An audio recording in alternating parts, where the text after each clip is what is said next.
15મી ઓગસ્ટે લાલ કિલ્લાની પ્રાચીર પરથી વડાપ્રધાન મોદીએ જાહેરાત કરી કે જીએસટીની અંદર બહુ મોટા પરિવર્તન આવી શકે છે અને ત્યારબાદ નાણાં મંત્રાલયે કહ્યું કે હાલના જે 4 સ્લેબ છે એને ઘટાડીને 2 કરવામાં આવી શકે છે, 5% અને 18%નો.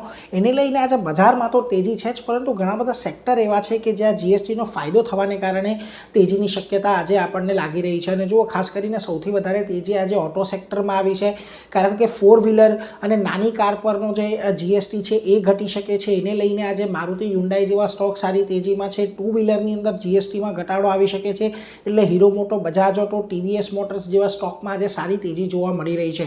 આ ઉપરાંત અત્યારે જે મોટેભાગના વ્હાઇટ ગુડ્સ છે, એસી, ફ્રીજ સહિતના, તે ખાસ કરીને 18%ના થઈ શકે છે, જીએસટી 28%થી. એટલે તમને આજે એમ્બર એન્ટરપ્રાઇઝ છે, વોલ્ટાસ છે, હેવેલ્સ છે, આ બધા કાઉન્ટર એક તેજીમાં દર્શાવી રહ્યા છે. બ્લુ સ્ટારમાં પણ એક સારી તેજી આજના દિવસે આવી રહી છે.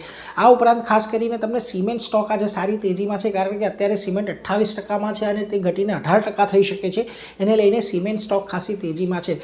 હેલ્થ ઇન્સ્યોરન્સ કંપનીઓમાં સારી તેજી આવતી જોવા મળી રહી છે, કારણ કે અહીંયા પણ હેલ્થ ઇન્સ્યોરન્સ પરનો જીએસટી 5% થઈ શકે છે. અને આ ઉપરાંત એફએમસીજી કંપનીઓના ઘણા બધા પ્રોડક્ટ પર જીએસટી ઘટી શકે છે અને એપેરલ્સ અને ફૂટવેર પર પણ જીએસટી ઘટી શકે છે. તો આ બધા સેક્ટરમાં પણ આજે સારી તેજી સાથેનો કારોબાર જોવા મળી રહ્યો છે.